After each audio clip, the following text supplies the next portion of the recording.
Hey Daniel. Howdy, partner.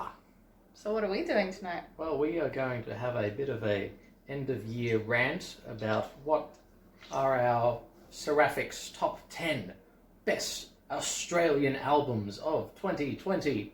Suck shit if you plan on releasing anything in December. Yeah. You don't get counted. Missed the boat, sorry. You know, we had to kind of wrap it up at some point. And Which is usually the very end of the year, you know. Nobody likes December people. I mean, even December people don't like December people because they always regret the fact that their birthday is too close to Christmas. Yeah. I feel Nobody sorry wants for to them. double up on presents for you. Sorry, guys.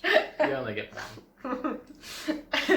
No, but like even through COVID, even through these ridiculous economic circumstances, there have been some really amazing standout Australian heavy releases this year.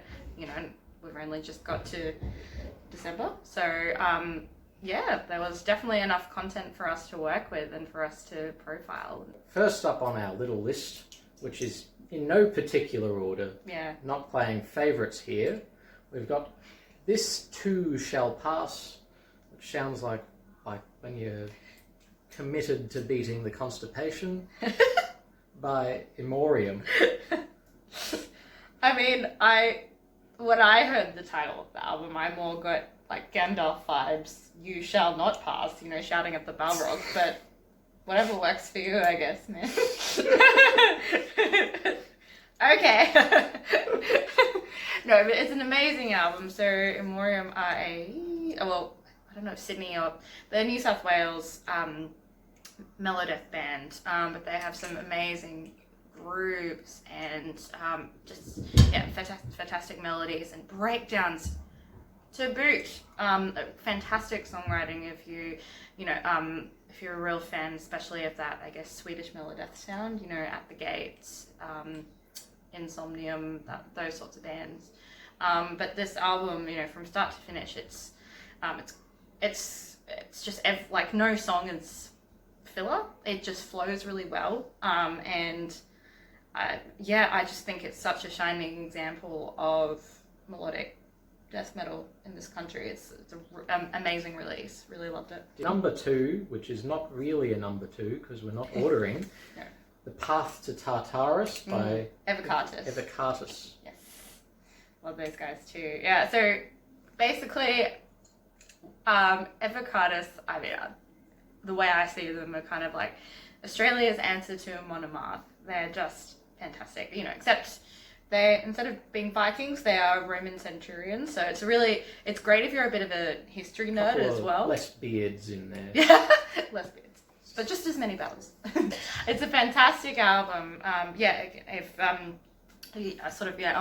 much a Monomath style, sort of folky, extreme metal, I guess you'd say. Again, if you're a bit of a history nerd, it's awesome too.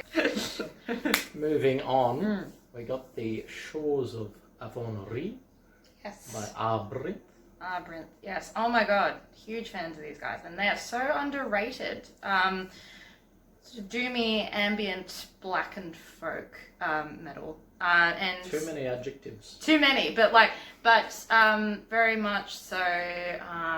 We need a condensed adjective for these bands. For fans of Agalloch, Swallow the Sun sort of sound.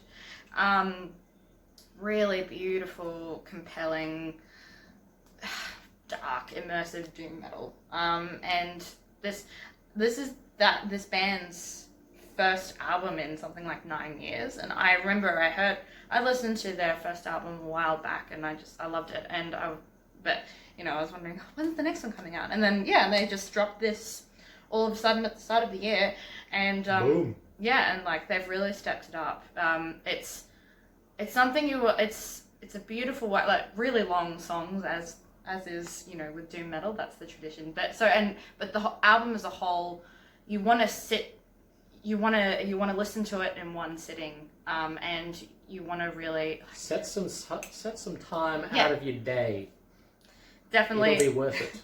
It's the kind of thing either you want to, like, you could want to go up into the mountains and listen while you're looking at the leafy canopy, or sit in like a completely black room with all the lights off and just listen to this thing. It's such an immersive experience. People start thinking you're a drug addict if you're sitting in a black room with all the lights off. Am I the only person who does this? Let's move on. Let's move on before we dig holes for ourselves and bend the rules on what counts as an album and dump an EP in here. Yes. Nice old Witchcraft by Devonian. Absolutely love these guys. We've played with them a few times, and like honestly, just with this release, like it's an EP, so you know it's quite a bit shorter than the albums that we've got on this list, but it really annoys me every time I'm listening to it. It like, finishes and why aren't there more songs? Yeah, but the thing is, it packs only 4 songs, but they pack such a punch, and I wanted to include this because, you know, not only Devonian just objectively a really good band, all these songs are amazing. It's just they have such a unique sound, and there's not really a lot, like I would say globally, that you know that's a distinctive sound. Not a lot of bands that do what they do, and definitely in Australia, like such a unique standout sound in, you know, the landscape of metal bands that we have here. So. Deletta has 2 fantastic voices she uses on there. She is absolute gold. I cannot do what she does. Like the ability to create those beautiful, pure, piercing, soaring, clean vocals, but then that it's like a Valkyrie rising from hell kind of harshes. It's just, she's very talented. So.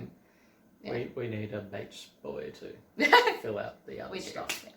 Dead Elysium. Vanishing Point. Yes. Big fans of these guys too. Yeah, one of the best and most unique sort of power prog bands we have in the country.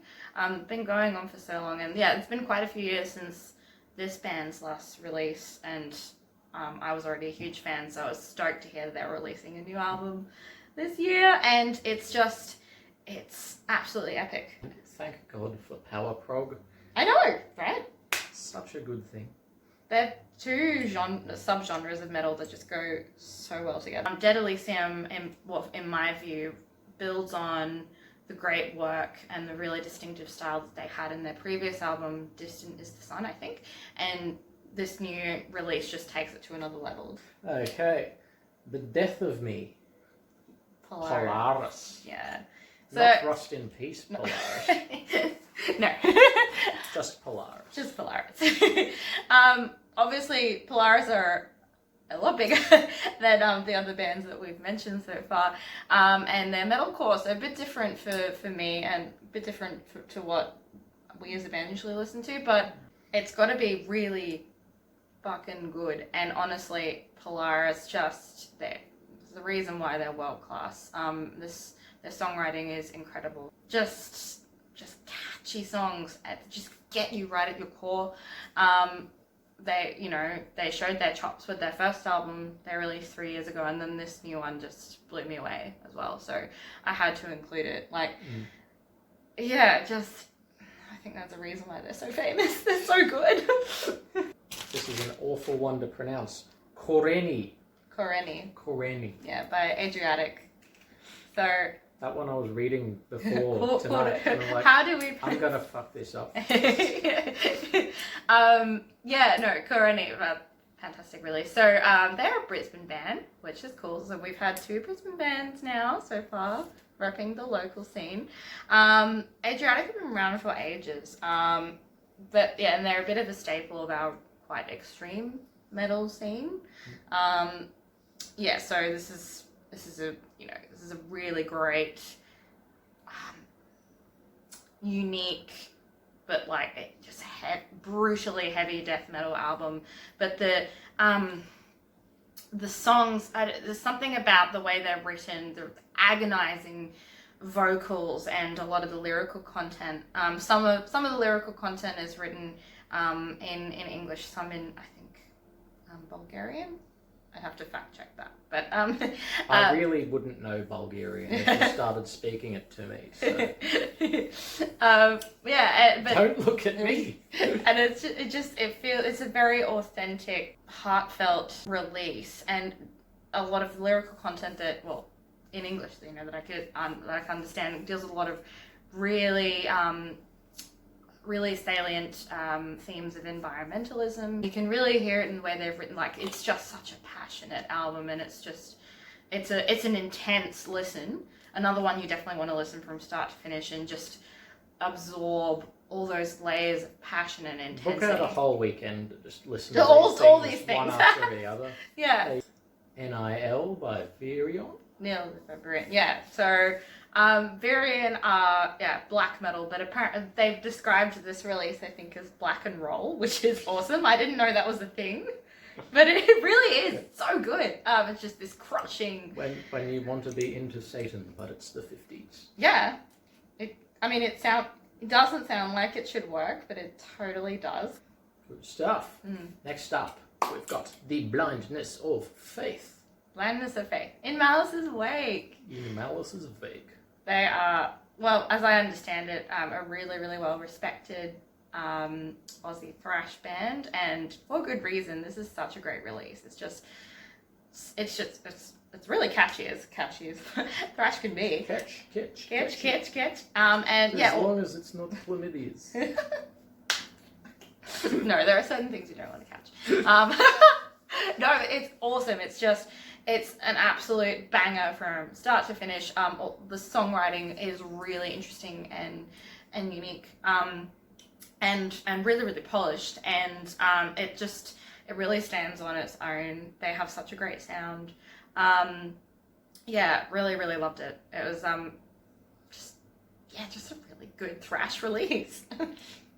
Yep. Next up, we've got Chaos Divine's Legacies. Quite a few of us in the band have been fan of Chaos Divine for a while, because we've got especially Michael. We've got some prop heads in our band. Michael's a big fan of them. Yeah, I'm a big fan. And honestly, the vocals, such a beautiful, honestly, like, as a vocalist, you know, with this album that they've released, the vocal melodies are just, they really pull on my heartstrings. They're front and center. All about that clarity. Yeah, just gorgeous, beautiful tone. Definitely a prog style, but in like a lot of melodic hooks and a really cohesive way of songwriting to, you know, they're really good at tying themes together really well, not just, you know, running off with one idea and then not coming back to where you started. And flipping on an idea when it's not quite appropriate, which a number of bands fall into a trap. Yes, we do think that. So, but Legacies is just really good songwriting, absolutely gorgeous vocal, just generally amazing musicianship from all members. The instrumentation is just glorious. It's awesome. Yep. Okay, we're at the end of it. Now, you've written here, this is the actual number one. Okay. It's this album called Chrysalis. So I thought we didn't have favourites. Well, apparently you do, Sam. This Chrysalis. I didn't sanction this. No, we're not going to say it's our favourite, but we're definitely going to back ourselves and say, you know, we're proud of this release. So now we're up to 11, for those of you counting. 11 out of 10. Every song is meaningful to us. There's not a lot of symphonic metal in this country, so we wanted to bring... Yes, exactly. Well, we hope it starts a trend. We wanted to bring that magic here, and... Follow my trend. That has no meaning at all, but whatever. Let's roll with it. Well, if you haven't listened to any of these bands, including our new album, we've got all the bands tagged and releases linked in the description. Yes, I will do that. You will do that. And so go check them out, go have a listen, comment on the video, some of your favourite Australian heavy releases for this year, and maybe what you think of Chrysalis, maybe what your favourite track is. It's sounding like pretty good times for me. Mm-hmm. We will catch you next times. I will catch you next times. Getting rid of me already. Yep. Get out of my house.